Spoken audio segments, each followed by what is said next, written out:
ঈশ্বর লতাপাতাকে দাঁড়িয়ে থাকার শক্তি দেননি। ঈশ্বর এই শক্তি দিয়েছেন বৃক্ষকে। এই লতাপাতা বৃক্ষের সাহায্যেই দাঁড়িয়ে থাকে, তাতেই বিকশিত হয়। আবার এই লতাপাতা দুই ধরনের হয়। প্রথম সে যে এই বৃক্ষতে বিকশিত হয়, ফুল ফুটিয়ে তোলে, নিজেকেও সুন্দর বানায়, বৃক্ষকেও সুন্দর বানিয়ে তোলে।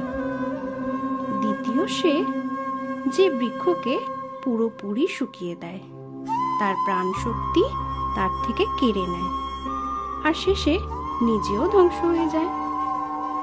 তাই মনে রাখবেন, যে ব্যক্তি সবসময় আপনার সাথে থাকে, সবসময় আপনার সম্বল হয়ে থাকে, সবসময় সে আপনাকে সাহায্য করে।